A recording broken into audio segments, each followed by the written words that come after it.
On today's special episode of Without a Shadow of a Doubt, we're going to take a look at the dirty money flowing into our education system in Stockton at the hands of 10 billionaires and their friends. The crazy part is, it's not just happening in Stockton, it's happening all over the United States, right under our noses. But in Stockton, for a long time, we've been told that we're poor, that we're ghetto, that we're stupid, that everything is terrible, that we're the worst city, and yet for some reason, these really rich people just can't leave us alone. And so as we look at these 10 billionaires, from Netflix owner Reed Hastings, Bill and Melinda Gates, to Michael Bloomberg and Eli Broad, you might look at them and wonder, what do they have to do with Stockton? And it's crazy because the truth is stranger than fiction. These 10 and their affiliated organizations are attacking public education all over America. And they've already infiltrated Stockton, California on every level. Diane Ravitch and her team coined the Destroy Public Education model, we call it DPE, to describe the privatization of public schools that has swept the nation. There are 10 telltale signs of the DPE movement, and they're listed here, but we're going to talk about the first three. Number one is business is the best model for schools. Two is institute local, national collaboration between wealthy neoliberals and conservatives to promote school privatization and the portfolio model of school management.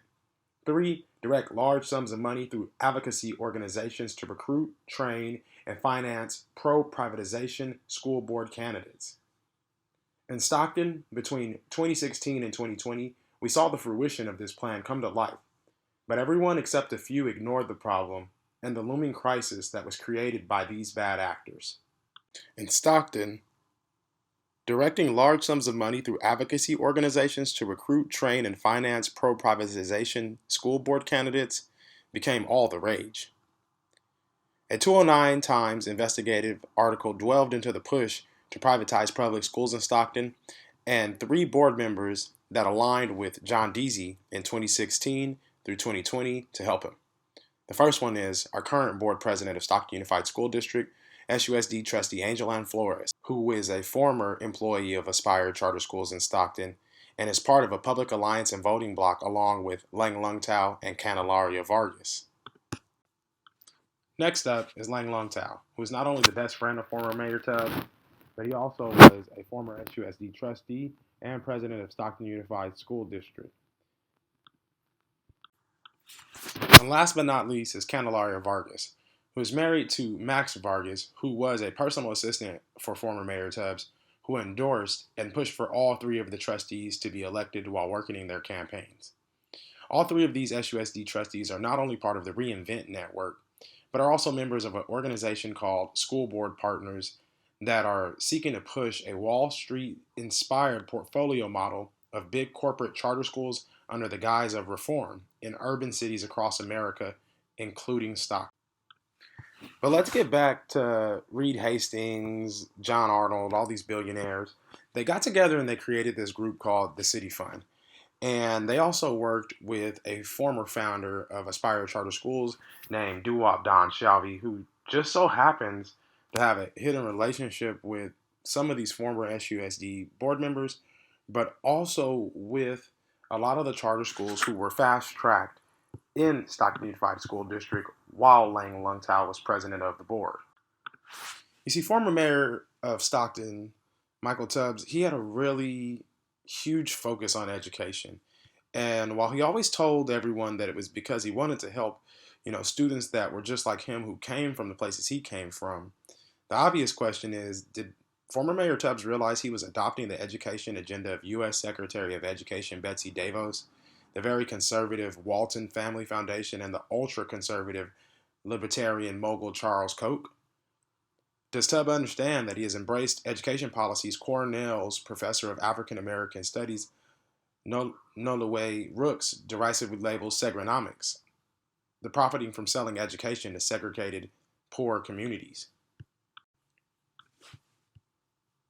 So the City Fund, they're this oligarchy that, like we said, has all these billionaires that have come together, and their goal is to go all over the nation and reform schools in places like Oakland, California, Stockton, California, Denver, Colorado, Indianapolis, Indiana, Atlanta, Georgia, And they come with this great idea that business is the best model for running schools, that they know how to do it. And by bringing in, national and local wealthy individuals to help these private and, initiatives, that things will go great and no one will ever worry about it. No one will ever care.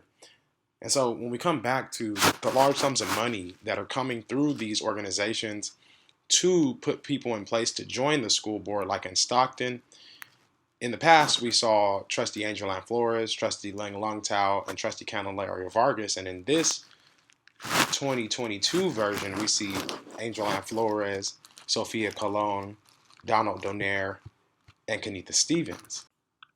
Even Don Shalvey, who now, after all of the amazing work that he's done, I'm being sarcastic, left the Bill and Melinda Gates Foundation.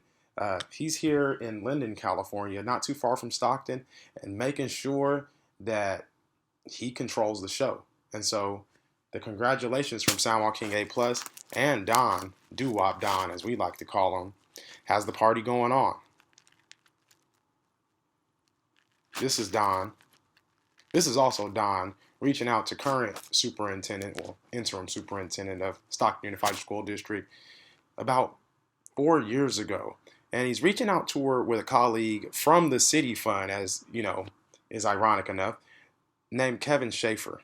And Kevin Schaefer, what he's reaching out about is, these building of local political operations, and how, groups like Community Foundation of San Joaquin and Silicon Schools Fund can use these millions of dollars that'll be donated, or that were donated between 2018 and 2023.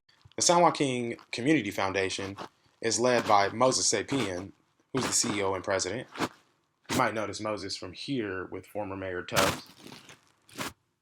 One of the directors, Sue Shalvey, who just so happens to be the wife of, Doo-Wop Don, who thinks that Stockton Unified is the worst system in the country.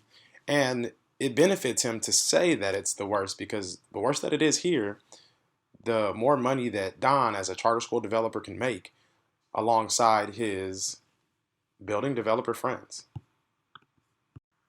And so Don, I think he might have lent Reinvent to Michael Tubbs, but that's another story. But let's talk about Lang Lungtao and how when he was on the board and a part of Reinvent, he was also a part of the Community Foundation of San Joaquin. Michael Tubbs' best friend. And, we could also talk about how he was the president of the board. But what we also notice is that Moses is on the board of directors for a community partnership for families of San Joaquin, alongside one Phyllis Groupie, who just so happens to be married to Mr. Greenlaw, aka Fritz Groupie. And wouldn't you know it, our county superintendent of SJCOE, Troy Brown, is on that board. And funny enough, Moses Sapien is also here on this board of directors for Reinvent Stockton Foundation alongside Michael Tubbs.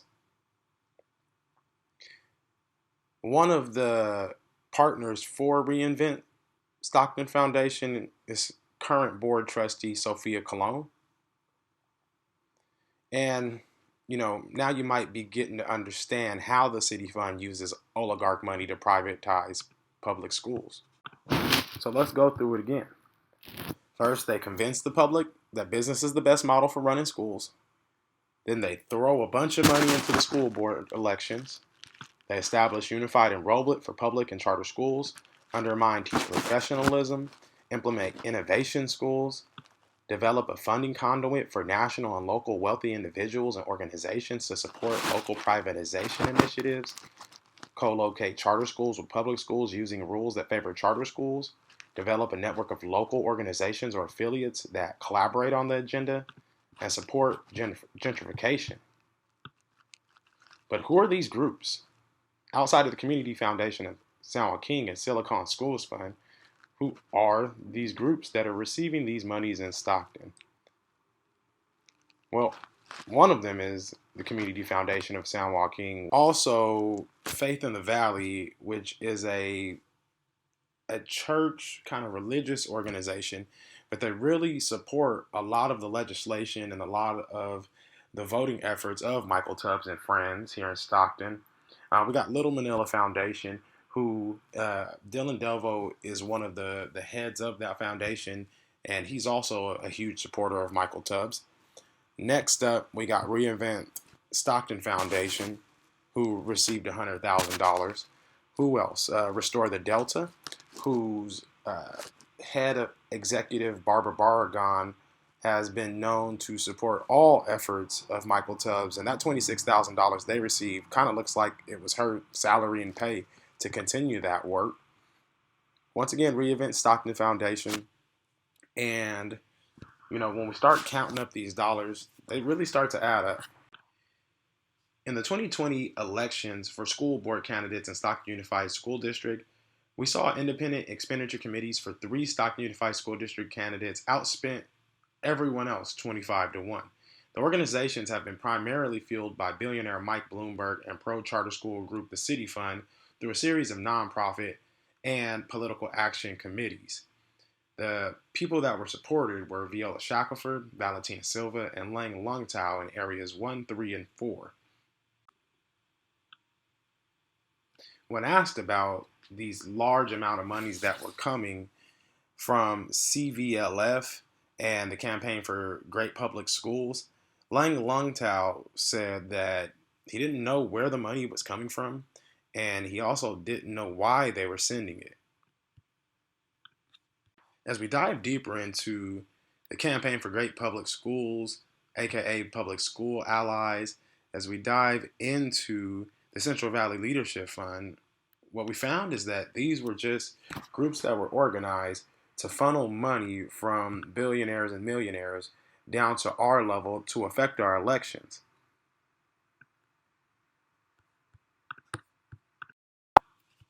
To a lot of people, it may feel like we can't do anything. And to be honest, I've been confronted quite a few times by people saying, you should just mind your business and don't worry about what those billionaires do. You don't have power. But in reality, my greatest power comes from my knowledge of self and from knowing what I've seen.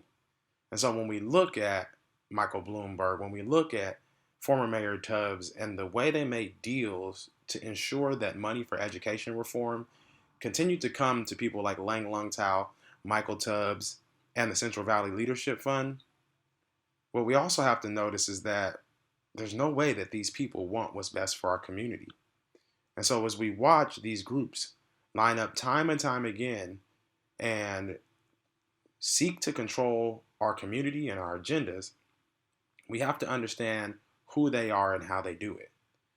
And so as you take your time, you may have to pause this video to see the different people at the different levels who are receiving money from these groups like Central Valley Leadership Fund, like the City Fund, like Silicon Schools Fund, and also look at the people who are giving money to these groups, like the Spanos family, the Groupie family. And then we also have to deal with and reckon with our politicians here in Stockton, like County Superintendent Troy Brown, who's received money not only from the Spanos Corporation, but he's also received money from the Groupie Corporation, the Charter Public Schools PAC. And we now know that all of these groups have been sent to do one thing, and that's to destroy our public schools. So when we see the dissension, the mainstream media articles, and all the people that are popping up acting like they're hoping to save Stockton, pay attention, because in reality, they're the ones destroying it. And I hope that in the end, you'll understand what's happening without a shadow of a doubt. Not too bright, folks. Not too fucking bright. But if you talk to one of them about this, if you isolate one of them, you sit them down rationally, and you talk to them about the low IQs and the dumb behavior and the bad decisions, right away they start talking about education. That's the big answer to everything. Education. They say we need more money for education. We need more books, more teachers, more classrooms, more schools. We need more testing for the kids. And you say to them, well, you know, we've tried all of that, and the kids still can't pass the test. They say, don't you worry about that. We're going to lower the passing grades. And that's what they do in a lot of of these schools now, they lower the passing grades so more kids can pass. More kids pass, the school looks good, everybody's happy, the IQ of the country slips another 2 or 3 points, and pretty soon all you'll need to get into college is a fucking pencil. Got a pencil? Get the fuck in there, it's physics. Then everyone wonders why 17 other countries graduate more scientists than we do. Education! Politicians know that word, they use it on you. Politicians have traditionally hidden behind 3 things: the flag, the Bible, and children. No child left behind. No child left behind. Oh, really? Well, it wasn't long ago you were talking about giving kids a head start. Head start, left behind? Someone's losing fucking ground here. But there's a reason. There's a reason. There's a reason for this. There's a reason education sucks, and it's the same reason that it will never, ever, ever be fixed. It's never going to get any better. Don't look for it. Be happy with what you got. Because the owners of this country don't want that. I'm talking about the real owners now. The real owners, the big wealthy business interests that control things and make all the important decisions. Forget the politicians. The politicians are put there to give you the idea that you have freedom of choice. You don't. You have no choice. You have owners. They own you. They own everything. They own all the important land. They own and control the corporations. They've long since bought and paid for the Senate, the Congress, the state houses, the city halls. They got the judges in their back pockets. And they own all the big media companies, so they control just about all of the news and information you get to hear. They got you by the balls. They spend billions of dollars every year lobbying to get what they want. Well, we know what they want. They want more for themselves and less for everybody else. But I'll tell you what they don't want. They don't want a population of citizens capable of critical thinking. They don't want well-informed, well-educated people capable of critical thinking. They're not interested in that. That doesn't help them. That's against their interest. That's right.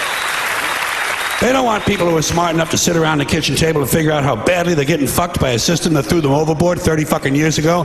They don't want that. You know what they want? They want obedient workers. Obedient workers. People who are just smart enough to run the machines and do the paperwork, and just dumb enough to passively accept all these increasingly shittier jobs with the lower pay, the longer hours, the reduced benefits, the end of overtime, and the vanishing pension that disappears the minute you go to collect it. And now they're coming for your Social Security money. They want your fucking retirement money. They want it back so they can give it to their criminal friends on Wall Street. And you know something? They'll get it. They'll get it all from you sooner or later, because they own this fucking place. It's a big club, and you ain't in it.